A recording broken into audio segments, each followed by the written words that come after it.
Isabelle, on peut prendre quelques questions du chat peut-être? Ouais, on va revenir tout le monde.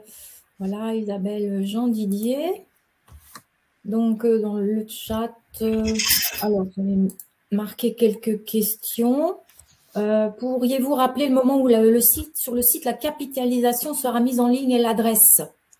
Laurence? Oui. Alors, le portail national s'ouvrira en début 2022, mais on n'a pas encore, puisque le site n'est pas mis en ligne, on n'a pas encore l'adresse, voilà.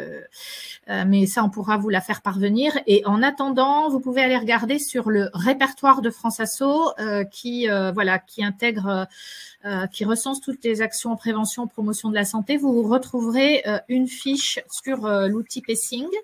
Et et je mettrai aussi la fiche de capitalisation de l'outil Pacing. Merci Laurence. Alors nous avions des remarques, des remerciements. Merci beaucoup Laurence d'avoir mis en valeur que voilà, c'est pas juste un guide, on fait des choses malades parce qu'on a besoin du pacing, que vous êtes tous experts de ce que vous vivez, experts de l'épuisement. Vous avez des savoirs, vous avez des compétences. Les compétences, vous savez agir en contexte. Notamment, on a vu ce matin ce que dans la durée du vécu avec un épuisement dans l'enquête, on avait beaucoup de personnes de plus de 5 ans, 5 à 10 ans. Donc, c'est énorme. Et donc, forcément, on s'est transformé et on est devenu un expert. Donc, à la SFC, on n'a pas de malade expert formé au sens de la démarche avec l'université des patients, parce qu'il est impossible de suivre une formation quand on a un EMSFC. En revanche, voilà, vous êtes tous experts et je pense que ce sont des choses que nous, associations, nous devons mettre en avant pour que cette participation des patients ne reste pas juste un objectif à l'écrit. Alors, des questions sur... Alors, on nous dit, Monique dit, le fait d'accepter sa maladie, c'est la base du pacing. Alors, on a Marielle qui nous dit qu'elle est aidante aussi. Donc, elle doit s'oublier aussi pour s'occuper de l'autre. Alors, nous n'avons cette année pas encore pas d'association d'aidants, mais l'épuisement est énorme chez les aidants et on peut se retrouver soi-même malade et aidant et proche aidant. Et là, c'est le double épuisement parce que si vous avez quelqu'un qui a une maladie classifiée comme plus grave, un cancer ou quelque chose qui est connu, reconnu avec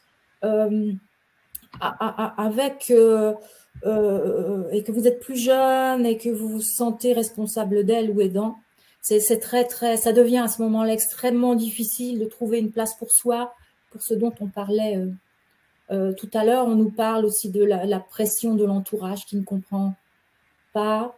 Alors, pouvez-vous définir le malaise post-effort par Jean Didier ou Aurore ou Isabelle?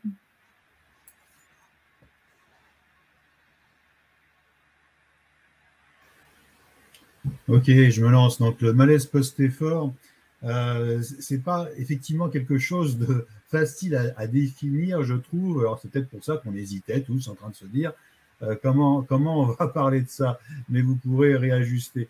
Le malaise post-effort, c'est quand on dépasse son seuil de capacité, qu'on le dépasse trop fortement.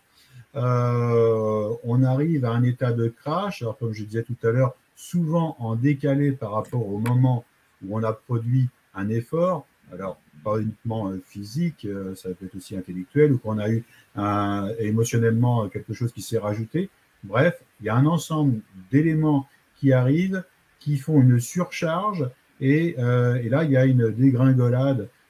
On n'a plus d'énergie, et en décalé, très souvent, 24 heures, 48 heures, on se retrouve dans un état où on n'a plus de force du tout, les douleurs reviennent d'une façon énorme, exagérée, tous les symptômes que l'on avait d'une façon diminuée en règle générale, là, sont exacerbés avec des maux de tête, migraines, brouillard mental, vertige, voire impossibilité de se lever, d'être obligé de rester allongé. Ah, voilà, donc c'est ce malaise post-effort qui porte pas toujours bien son nom, parce que c'est post-effort, c'est pas forcément parce qu'on a fait un effort mais c'est parce qu'il y a eu une accumulation d'événements qui ont fait que l'on a puisé dans toute notre énergie, qu'on n'en a plus du tout. Voilà comment j'arrive à peu près à définir le malaise post-effort. Si vous voulez rajouter d'autres choses. Alors, nous avions un webinaire pacing samedi proposé par l'AFA, Crohn, RCH France et puis Tous Chercheurs, une association qui fait de la sensibilisation à la recherche scientifique. Et le docteur Gali parlait aussi du malaise post-effort. Ça dépend des malades au niveau du décalage. Ce qui est difficile à repérer, c'est qu'il n'est pas toujours tout de suite après un effort et tout de suite après une activité qui peut être minime. Il peut être décalé de 24-48 heures. Donc, seul un carnet de bord, un outil vraiment de noter tout ce que vous faites et les symptômes et l'exacerbation des symptômes sur plusieurs semaines va vous permettre peut-être de repérer des choses quelques heures avant ou la veille que vous n'aviez pas repérées, qui sont des signes avant-coureurs. Donc, il y a toute une démarche de journal de bord. On sait des choses sur ce malaise post-effort. Hein. C'est une exacerbation au niveau de l'inflammation et liée à des problèmes de dysfonctionnement immunitaire. Le docteur Gali disait qu'il existe dans la sclérose en plaques aussi, mais qu'il n'est pas exactement le même dans la sclérose en plaques. Et notamment, il est moins différé et il dure généralement moins longtemps.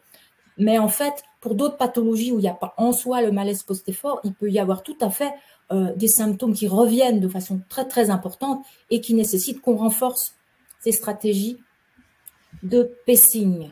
Nous avons une question sur...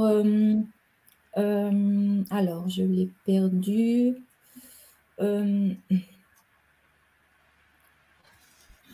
Alors, le temps que vous la retrouviez, je vais peut-être juste et la notion de malaise ne veut pas dire perte de connaissance. Et je dis ça parce que moi, quand je suis allée en consultation diagnostique pour le syndrome de fatigue chronique, il y a un certain nombre de questionnaires, d'échelles à remplir, et il y avait notamment cette question: est-ce que vous faites des malaises post-effort? Et moi, j'avais entendu malaise dans le sens perte de connaissance, donc j'avais mis non.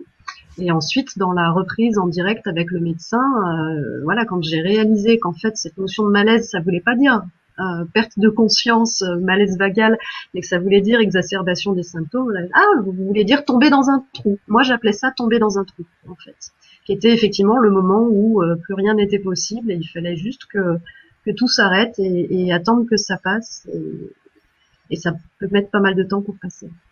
Il y a des formes variables, c'est ça aussi qui est singulier à chaque personne et qu'elle doit apprendre à repérer. Beaucoup de malades décrivent une sorte d'état grippal, un état fébrile comme une fièvre avec pas forcément une montée réelle de température, des frissons, des courbatures, ce brouillard mental. Alors Chantal nous demande, ce brouillard mental est tellement difficile à expliquer, parfois je me lève avec cet embrumement et me demande à quel moment il va disparaître, comment expliquer cet état. Il y a, en fait, c'est une maladie qui touche tout l'organisme, le MSFC, et selon les malades, on a des symptômes plus ou moins marqués dans les différentes sphères, et on pense qu'il y a une neuroinflammation qui explique ce brouillard mental.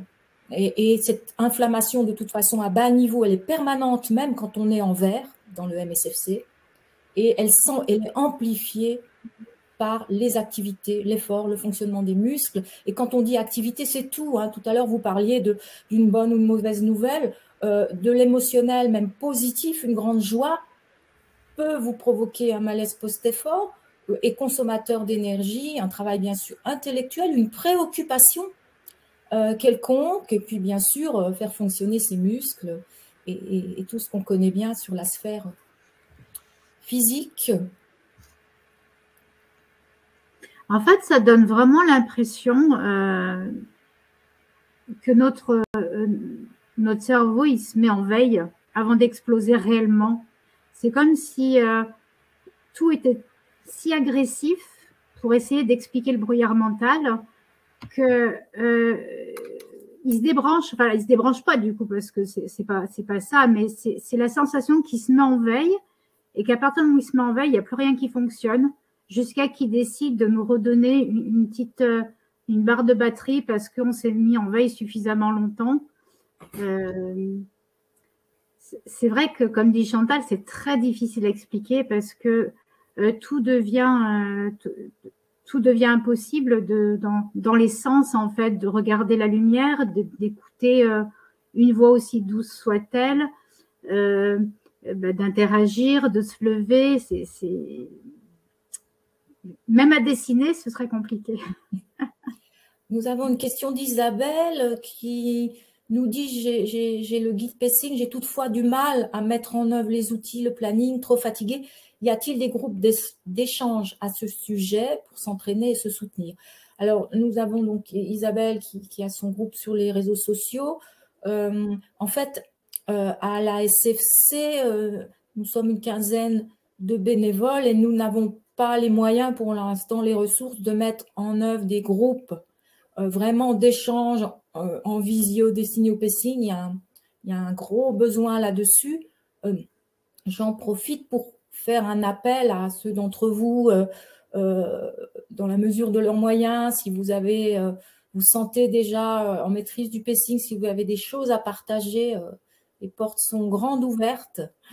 Pour des missions ponctuelles, ça peut être un CDD juste de 15 jours. On ne s'engage jamais définitivement dans une association quand on est épuisé. En revanche, toutes les ressources pour construire avec vous et pour vous, parce qu'en effet, quand on est seul face à ce guide, on peut le feuilleter et puis on se dit par où je commence et à qui j'en parle. Et c'est là que, en effet, il est important de ne pas être seul parce qu'on apprend des choses seul, mais on apprend aussi beaucoup mieux à plusieurs. Je regarde si nous avions d'autres questions. J'en ai une, moi, à vous poser. Est-ce que vous en avez ras-le-bol parfois de faire du pacing et comment vous vous remotivez? Oh oui. Moi, peut-être juste aussi pour revenir sur ce que vous évoquiez, parler du pacing avec d'autres malades pour chercher un petit peu du partage d'expérience, mais peut-être aussi parfois avec des personnes pas malades, mais qui sont les personnes avec qui on va vivre des temps, que ce soit un compagnon, un partenaire ou des amis, si on arrive à avoir des petits temps de loisirs. Je trouve que c'est aussi parfois intéressant de mobiliser les gens avec qui on va passer un moment et de leur dire, voilà, dans ce moment-là, à ton avis, est-ce qu'il y a des choses, comment est-ce qu'on peut essayer d'adapter pour que ça se passe au mieux pour moi? Je pense que les autres, même non concernés par la maladie, peuvent parfois aussi nous aider parce que eux, ils vont peut-être se dire, tiens, moi, je peux prendre ça en charge, il y a peut-être tel endroit où tu pourras aller t'installer. Enfin, une fois qu'on met les autres sur la bonne piste pour réfléchir avec nous, ils peuvent avoir des idées que nous, on n'aurait pas forcément. Et sur le ras-le-bol, oui, moi, il y a plein de fois où quand je me lance à faire quelque chose, par exemple sur l'ordinateur, ou quand j'arrive à lire un peu, le fait de sentir les symptômes qui arrivent, de savoir que je suis en train d'arriver au moment où il faudrait que je m'arrête, non, il y a plein de fois où j'aimerais finir ce que j'ai commencé et pas me couper dans mon élan, m'arrêter et regarder à quel moment je vais pouvoir m'y remettre. Donc il y a ça demande une extrême discipline et il y a des moments où il y en a ras-le-bol de cette discipline. Donc je pense qu'il y a des moments c'est aussi intéressant de s'autoriser. Puis il y a des fois je me dis voilà, effectivement là je me suis loupée. Là j'ai un loupé de planning, un loupé de gestion.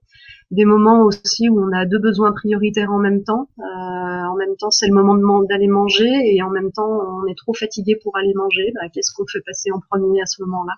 Il y a des moments où on est bien obligé de dépasser un peu. Et puis, j'avais une autre idée, mais je l'ai perdue, donc je vais laisser la parole à mes camarades de galère.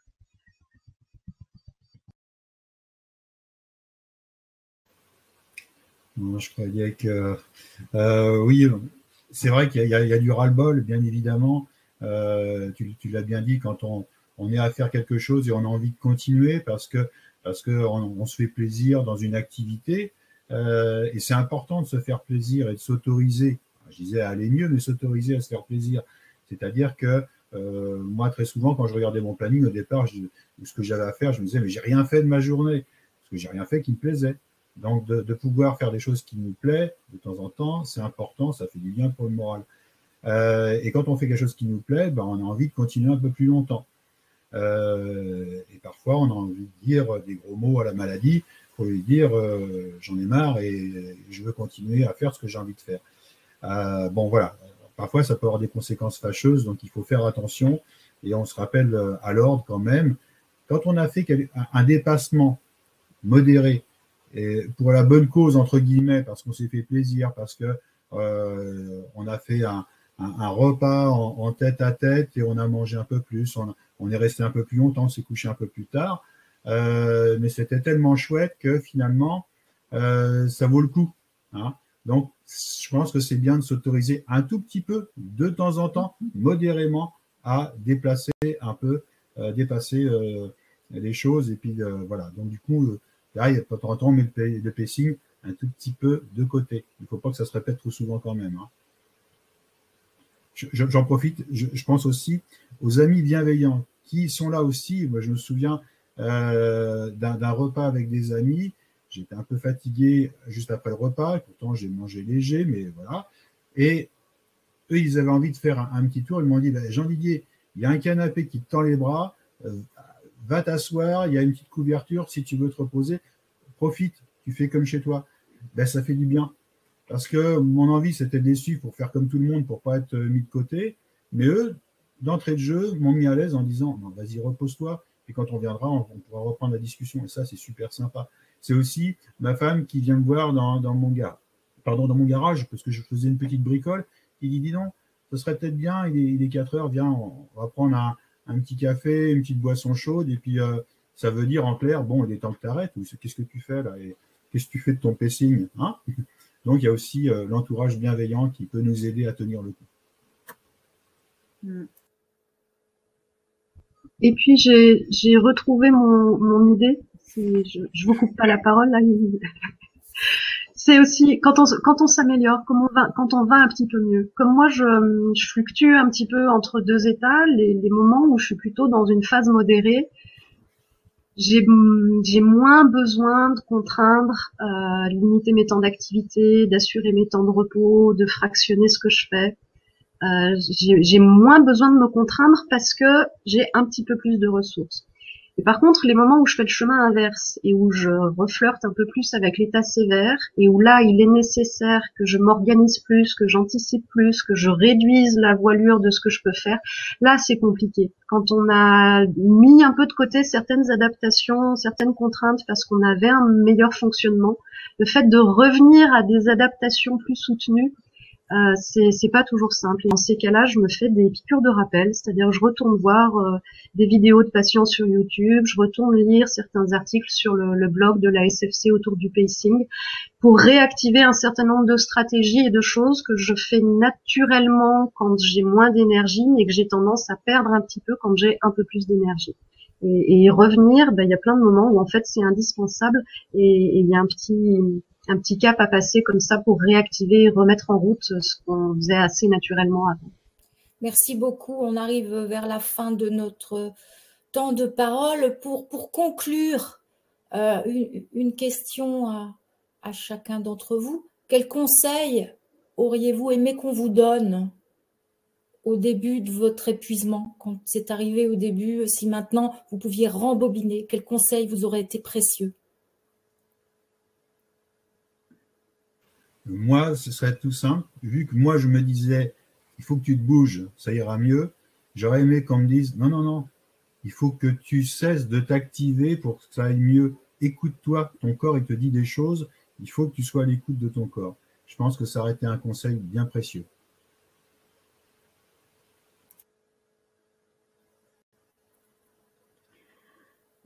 Pour le coup, je vais prendre la parole. Moi, j'aurais effectivement qu'on me dise autre chose que ce que j'ai entendu pendant des mois. C'est dans la tête. Ça m'aurait vraiment beaucoup aidé parce qu'on est en double lutte pour le coup. Je ferai juste une petite parenthèse parce que le temps est compté. pour le pacing, moi je le bénis parce que d'aller mieux, c'est juste un cadeau du ciel tous les matins. Voilà, ce sera le mot de la fin. Aurore, si vous avez encore les moyens de nous dire ce mot de la fin. Écoute-toi, comme le disait Jean Didier, et aussi, et fais-toi confiance parce que ce que tu sens est juste. Et finalement, tes besoins, la plupart du temps, tu les connais. Un grand merci à vous trois d'être venus aujourd'hui dans les conditions qu'on connaît. Laurence, est-ce que vous voulez ajouter quelque chose en conclusion vous concernant? Eh bien, écoutez, j'ai été ravie d'entendre tous ces témoignages qui se retrouvent, enfin, où on trouve beaucoup de similitudes, que ce soit dans le chat ou avec nos trois orateurs. Et j'ai l'impression vraiment que ça a été cette partie est d'une importance capitale, voilà, pour sur les échanges et pour voir qu'on n'est pas tout seul à éprouver, voilà, ce qu'on éprouve. Hein. Merci beaucoup à tous les intervenants. Voilà, et soyez les ambassadeurs du pacing. Demandez-nous des livrets, parlez-en à vos soignants. Le docteur Darmon, hier au webinaire Fatigue, disait très authentiquement que voilà, il y a un besoin de formation des médecins traitants, on va vers le partenariat patient, on va l'accentuer, on peut tous en être les acteurs à notre mesure. Merci à tous, bon pacing, et on comprendrait que vous nous quittiez maintenant, il y aura des replays, et parce que nous avons encore voilà, un webinaire qui arrive. Donc, je remercie les participants. Laurence, vous pouvez rester avec nous en coupant micro et caméra. Isabelle, Aurore, un grand merci, et Jean Didier, à bientôt.